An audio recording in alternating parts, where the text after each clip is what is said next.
1000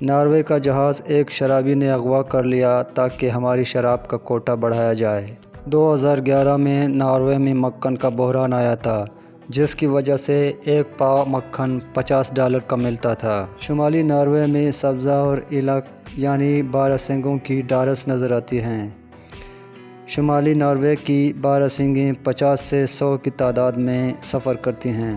یہ برف میں رہتے ہیں، صرف چارے کے لیے سبزے پر آتے ہیں۔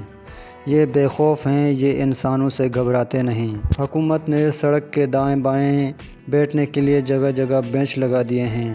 سڑک کے کنارے چھوٹے چھوٹے پکنک اسپاٹ بھی ہیں۔ اگر ناروے کی معیشت کی بات کی جائے تو ناروے کا GDP $443 ارب ہے، جو دنیا کی 22ویں نمبر کی مضبوط ترین معیشت ہے۔ شمالی ناروے کے ایک گاؤں روزویا میں 25 ستمبر سے 18 مارچ تک 175 دن تک سورج نظر نہیں آتا۔ 24 گھنٹے مسلسل اندھیرا رہتا ہے۔ آپ رات کے وقت بھی باہر نکلیں تو ہاتھ سے ہاتھ سجائی نہیں دیتا۔ 25 ستمبر کو سورج واپس آتا ہے اور قطب شمالی کے لوگ سورج کی واپسی کا تہوار مناتے ہیں، اور پھر یہ سورج اگلے 25 ستمبر تک ڈوبتا نہیں۔ ان 175 دنوں میں 20 جون سے 20 جولائی کے دوران مڈ نائٹ سن رہتا ہے۔ ترمسو ایک درمیانے سائز کا جزیرہ ہے۔ سورج اس شہر میں جگمگاتا ہے۔ اس شہر میں مشرق اور مغرب کی تمیز ممکن نہیں۔ سورج چھتوں تک پہنچتا نہیں، یہ صرف کھڑکیوں دروازوں پر دستک دے کر آگے بڑھ جاتا ہے۔ نارتھ پول یعنی قطب شمالی دراصل زمین کی چھت ہے۔ یہ چھت سورج کے ارد گرد دائیں سے بائیں گھومتی ہے۔ سورج کی روشنی کی یہ چمک 25 ستمبر تک جاری رہتی ہے۔ 25 ستمبر کو قطب شمالی سے سورج اچانک غائب ہو جاتا ہے اور پورے خطے میں لمبی رات طاری ہو جاتی ہے۔ ترمسو شمالی ناروے کا آخری بڑا شہر ہے۔ حکومت نے سمندر پر 2 پل بنا کر ترمسو کو دوسرے اطراف کی پہاڑیوں سے جوڑ دیا ہے۔ آپ پل پار کر کے پہاڑ کے دامن میں پہنچتے ہیں تو آپ شہر کے واحد کیبل کار تک بھی پہنچ جاتے ہیں۔ یہ کیبل کار 1961 میں بنائی گئی تھی۔ آپ کیبل کار کے ذریعے پہاڑ کی چوٹی تک پہنچ جاتے ہیں۔ چوٹی سے آپ کو پورا ترمسو شہر، تا حد نظر پھیلا ہوا سمندر اور اس لامحدود کائنات میں چھوٹا سا اپنا آپ نظر آتا ہے، اور قدرت کے اس شاہکار کو دیکھ کر آپ اللہ کا شکر ادا کرنے پر مجبور ہو جاتے ہیں۔ دنیا میں سب سے مہنگی پریمیم گیس ناروے میں ہے، جس کی قیمت $10.11 پر گیلن ہے۔ ناروے میں ایک ٹاؤن کو ہیل یعنی جہنم کہا جاتا ہے۔ ناروے کی فی کس انکم $82,711 ہے، جو دنیا میں تیسرے نمبر پر شمار ہوتا ہے۔ نارتھ پول وہ مقام ہے جہاں انسان کے قدم تو پہنچے، لیکن یہاں گلیشیئر کی وجہ سے آباد نہیں ہو سکا۔ اس علاقے میں 2 بڑی دلچسپیاں ہیں۔ ایک نارتھ پول، دوسری دنیا کی سب سے بڑی برڈ سفاری۔ سوار کا گاؤں سمندر کے کنارے آباد ہے۔ اس کی آبادی 120 لوگوں پر مشتمل ہے۔ سوار سے چھوٹے بحری جہاز چلتے ہیں۔ 10 منٹ کے بحری مسافت پر 3 درمیانے سائز کی پہاڑی ہیں۔ پہاڑیوں میں تقریباً 10 لاکھ سے زیادہ چھوٹے بڑے سوراخ ہیں۔ یہ سوراخ قدرتی گھونسلے ہیں۔ چنانچہ ہر سال سائبیریا اور قطب شمالی سے لاکھوں پرندے یہاں آتے ہیں۔ گرمیوں میں 190 نسلوں کے کم و بیش 30 لاکھ پرندے یہاں آتے ہیں۔ یہ دنیا میں پرندوں کا سب سے بڑا ذخیرہ ہے۔ یہ پرندے پہاڑوں پر سفید، سیاہ اور گرے دکھائی دیتے ہیں۔ یہ سارے رنگ پرندوں کی وجہ سے ہیں۔ یہاں کالے عقاب کی ایک نسل بھی پائی جاتی ہے۔ حکومت 15 جولائی کے بعد ان پہاڑوں پر جانے پر پابندی لگا دیتی ہے۔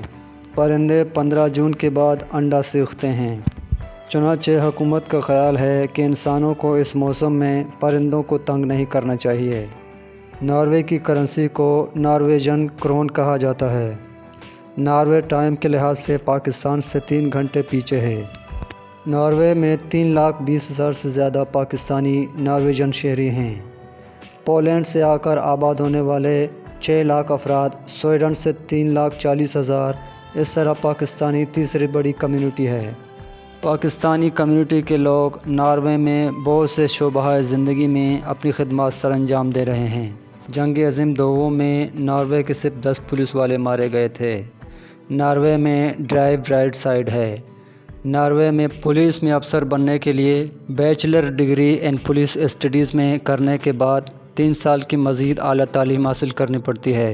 ناروے کا کنٹری کوڈ +47 ہے۔ ناروے کا ڈومین نیم .no ہے۔ ایلت ناروے کا قومی جانور ہے۔ ناروے کا ہر شخص ٹیکس دیتا ہے اور ہر کوئی ٹیکس کی جانچ پڑتال کر سکتا ہے۔ ناروے کا امیر ترین شخص جان فریڈرکسن ہے، جس کی دولت کی مالیت $10 ارب ہے۔ ناروے کی سب سے اونچی بلڈنگ ٹائی ہال ٹارنٹ ہے، جس کی ہائٹ 124 میٹر ہے۔ ناروے کی پبلک یونیورسٹی دنیا کے کسی بھی اسٹوڈنٹ کے لیے فری ہے۔ ناروے آرمی میں شمولیت 19 سے 34 سال تک اختیار کی جا سکتی ہے۔ ملک کی ایکٹیو آرمی 11,661 ہے۔ آرمی کا سربراہ ہارلٹ پنجم ہے۔ ناروے اور سویڈن میں 12 سال سے کم عمر بچوں کو اشتہار میں کام کروانا غیر قانونی ہے۔ دنیا میں دولت اور خوشحالی میں نارویجن کو عالمی نمبر 1 کا درجہ دیا ہے۔ ناروے کے 8.2% افراد ہر جمعے کو ایک ٹاکوس کھاتے ہیں۔ ناروے کا مرحوم کنگ اولاو پنجم پبلک ٹرانسپورٹ استعمال کرتا تھا اور اس کا ٹکٹ بھی ادا کرتا تھا۔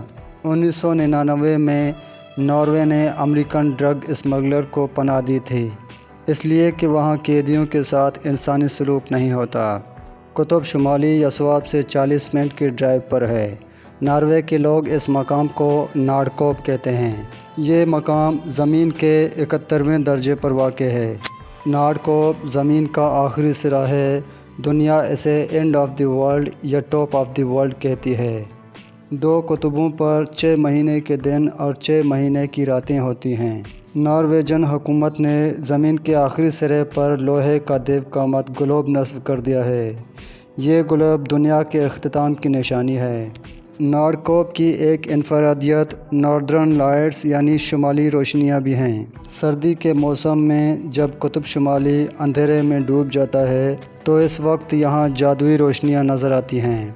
قدیم باشندے انہیں جنات کی بارات کہتے تھے، لیکن آج سائنس نے انکشاف کیا ہے کہ زمین اور سورج کے درمیان بڑے بڑے ذرات بہہ رہے ہیں۔ سورج کی روشنی جب ان ذرات سے منعکس ہو کر قطب شمالی کی برف پر پڑتی ہے تو یہ روشنی سبز اور نیلے رنگ کی آبشار بن جاتی ہے۔ ناروے پہاڑی ملک ہے۔ یہاں 8,000 فیٹ اونچے پہاڑ ہیں۔ اسے اٹلانٹک اوشین نے اپنی گود میں لے رکھا ہے۔ سمندر کی ان شاخوں کو فیوڈ کہا جاتا ہے اور ناروے فیوڈز کا ملک ہے۔ ملک کا سب سے خوبصورت فیوڈز کا year ring and been Norway میں ہے۔ یہ مغرب میں واقع ہے۔ یونیسکو نے اسے عالمی ورثہ ڈکلیئر کر دیا تھا۔ اس وقت موسمیاتی تبدیلیوں کی وجہ سے زیادہ متاثر ترین ملک چاڈ ہے اور کم سے کم ناروے ہے۔ ناروے میں ٹیکساس پاگل کے لیے بولا جاتا ہے۔ نارویجن افراد ناروے سے زیادہ امریکہ میں آباد ہیں۔ ناروے میں 1971 میں موت کی سزا ختم کر دی گئی تھی۔ اس کے بعد زیادہ سے زیادہ 21 سال سزا دی جا سکتی ہے۔ ناروے کے شہر روکن میں 6 مہینے تک سورج کی روشنی نہیں آتی۔ اس کے لیے انہوں نے شیشے لگا دیے ہیں جو روشنی منعکس کرتے ہیں۔ ناروے کا بوئے جزیرہ 1739 میں دریافت ہوا، لیکن پھر 69 سال غائب رہا۔ ناروے کے لانگ ایئربین شہر میں مردہ دفنانے پر پابندی ہے۔ 2011 میں سائنسدانوں نے ساحل، جزائر اور فیوڈز کو ناپا تو 11,000 میل کا اضافہ ہو چکا تھا۔ ناروے کے فوجیوں کی وردی پر شیر بنا ہوا ہے، حالانکہ ناروے میں شیر نہیں ہیں۔ ہارلٹ وہ پہلا بادشاہ تھا جس نے ڈنمارک، ناروے اور سویڈن کو ایک ریاست بنایا۔ ہارلٹ کو گیدا نامی ایک لڑکی سے پیار ہو گیا تھا۔ اس وقت ملک کے کئی حصے تھے جس کا الگ الگ حکمران تھا۔ گیدا اس کی بیوی اس وقت بننے کے لیے تیار نہیں تھی جب تک کہ ہارلٹ پورے ناروے کا بادشاہ نہ بن جاتا۔ تبھی ہارلٹ نے قسم کھائی کہ جب تک وہ پورے ناروے کو فتح نہیں کر لے گا اپنے بال نہیں کٹوائے گا۔ اسی لیے اس کا نام ہارلٹ دی فیئر ہیئر پڑ گیا۔ کئی مقابلوں کے بعد ہارلٹ پورے ناروے کا بادشاہ بن گیا۔ تب اس کی شادی گیدا سے ہوئی۔ اس نے 1319 تک بادشاہت کی۔ اس کے مر جانے کے بعد اس کے بیٹے ناروے کے بادشاہ بنے۔ دوستو، یہ تھی ناروے کے بارے میں چند معلومات۔ ویڈیو آپ کو کیسے لگی کمنٹ کر کے ضرور بتائیے۔ اگلی ویڈیو تک اپنا خیال رکھیے گا۔